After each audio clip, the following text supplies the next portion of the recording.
It is not possible for us to construct one stack PDA. So you can construct one stack PDA if there are two dependents. Okay, assume that if the number of A's is equal to the number of B's, you can easily do it with one stack PDA. Okay, like you can push all the A's.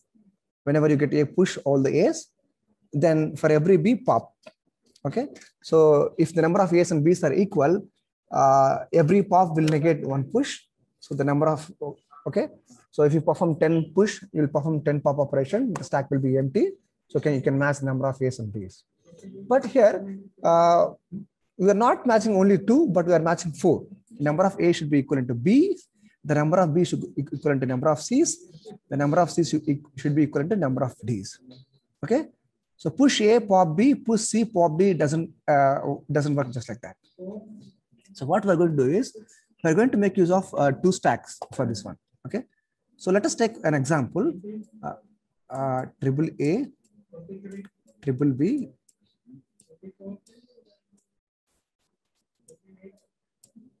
triple D. Okay.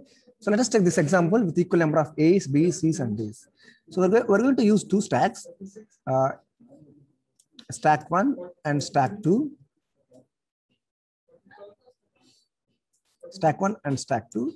So initially both stacks will contain Z0 represent the bottom of the stack. So what we are going to do is first let us match number of A's and B's. Whenever I get A, push A into the stack. Whenever I get A, push A into the stack. Okay. Now I need to match number of A's and B's. What to do for every B? For every B, if I perform only the pop operation, so the number of A's and B's will be matched if stack is empty. But here, so we already processed number of A's and B's, and we don't have any data to match number of B's with the number of C's. So if you do only push and push all A's, pop for every B, the problem with this is we successfully matched number of A's and B's, but we don't have any data left in the stack to match the number of B's with the number of C's. For every B, pop one A. Similarly, push B into the stack 2. So why I am pushing B into the stack 2? So I need to preserve the number of B's so that I can match number of B's with the number of C's. So for every B, pop an element from stack 1, push an element into stack 2. For every B, pop an element from the stack 1, push an element into the stack 2. So here, if the number of A's and number of B's are matched, what will be there in the stack after processing B's? How do I know that number of A's and B's are matched? If all the B's are over, then if the stack is empty, then we can conclude that A's are over. And if you have 2 stacks, which stack should be empty? First stack. Okay, when all the B's are finished, if the first stack is empty, you can say that number of A's and B's are matched. Okay. What about C's? If I pop stack 2 for every C, okay, if I pop stack 2 for every C, okay, I can match number of C's with the number of B's, but I don't have any data left in the stack to match number of C's with the number of D's. So I have to preserve. Okay, I have to preserve the number of C's in another stack so that I can compare this number of C's with the number of D's. So for every C, what I will do is for every C, pop stack 2 and push element in the stack 1.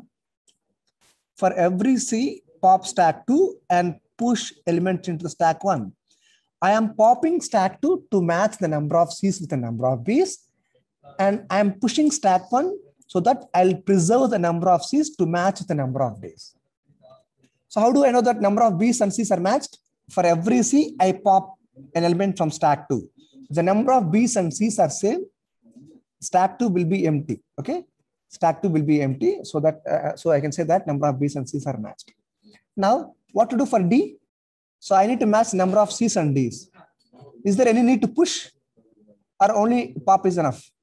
Only pop is enough. Okay, because I need not to preserve the number of D's. There are no more elements left after D's. So I need not to preserve the number of D's into the stack. Okay, so for every D, pop an element from stack 1. For every D, pop element from stack 1. For every D, pop element from the stack 1. Okay. So whenever we get D's, for every D, we'll pop element from the stack 1. When all the string is finished and both stacks are empty, we can say that number of A, B, C, D's are equal. Okay. What we're doing here is we are comparing number of A's with the B's. We're comparing number of B's with the C's, and we're comparing number of C's with the D's. When A is equal to B, B is equal to C, C equal to D, you can say that all are same. Okay, so let me write the logic here. Then we will construct the position automata. Okay, second step is whenever we get B, for every B, what to do? Pop stack 1, push B into stack 2. See here, I'm popping stack 1 to match number of A's and B's, and I'm pushing B's into the stack 2 so that I can preserve this number of B's to match with the number of C's. For every C, pop stack 2, push C into stack 1.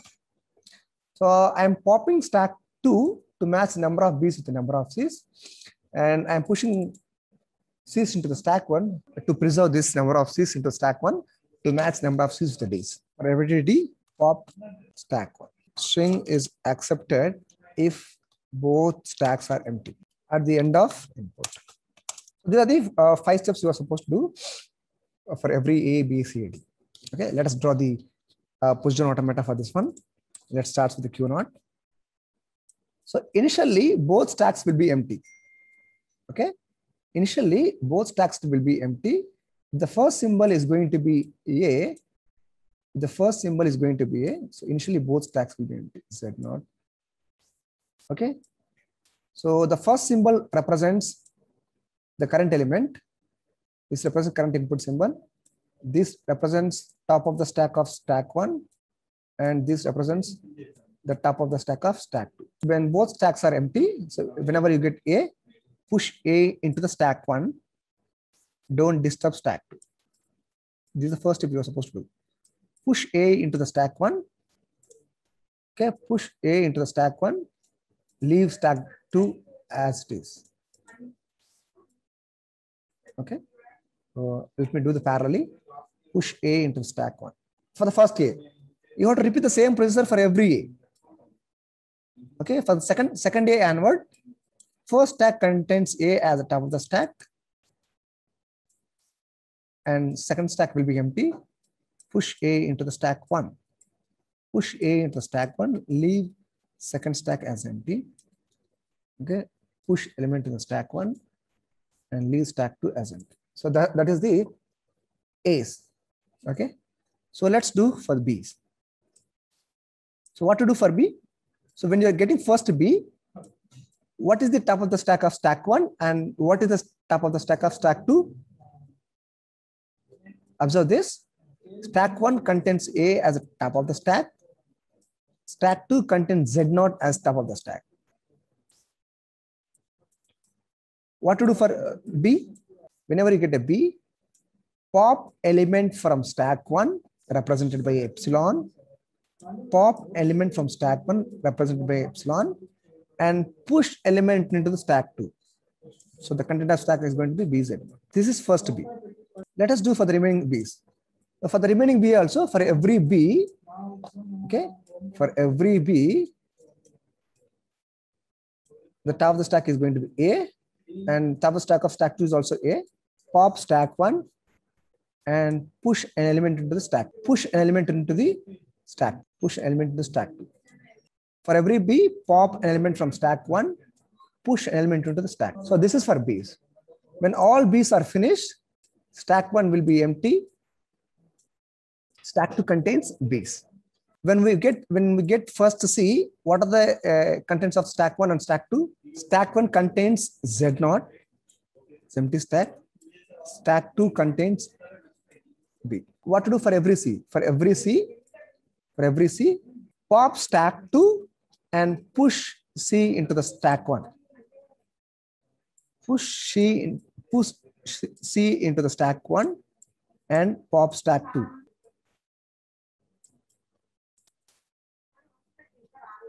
You have to do the same procedure for every C. Okay. So whenever you get a C, by the time top of the stack of stack 1 is C, stack 2 is B, So whenever you get a C, for every C, pop from stack 2, push into the stack 1, push into the stack 1, and pop stack 2. Okay, for every C, pop stack 1, push element into stack 2. Okay, so this is the status of stacks after all C's. Okay, after all C's, stack 2 will be empty. Stack 1 contains C's. By the time you get D, these are the contents of the stack. Stack 1 will contain C's and stack 2 will contain Z0.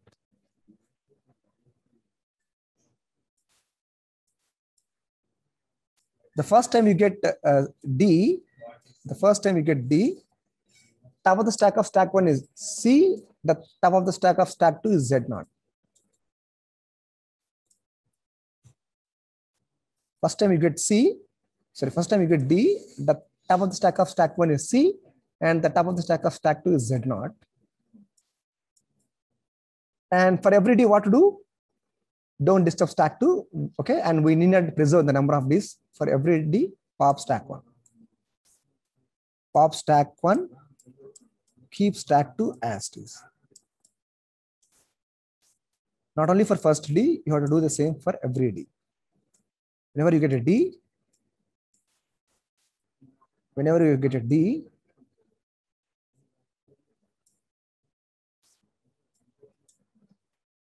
pop stack 1 and keep stack 2 as is.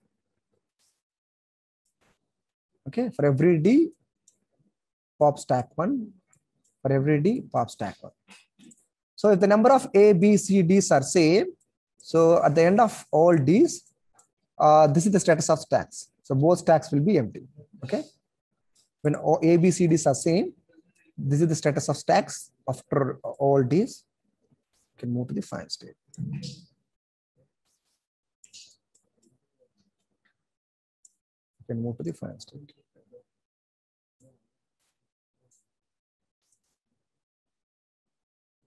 Okay. When the input is finished, both stacks will be empty. Leave them as is, or if you want, you can pop them. If you want, you can even pop this Z0 also, and you can move to the final state. Okay, so this is the way how you're supposed to construct two-stack push-down automata for A power n, B power n, C power n, and D power n, where n is greater than or equal to 1. In two-stack PDA, you have extra symbols. This is the current input.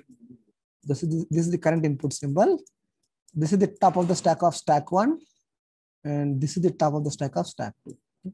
So this is the contents of the stack after transition. Okay, stack after transition. Stack 1 and stack 2. Contents of stack 1 and stack 2 after transition. This is the way how you are supposed to construct two-stack PDA for language A power n, B power n, C power n, D power n, where n is greater than or equal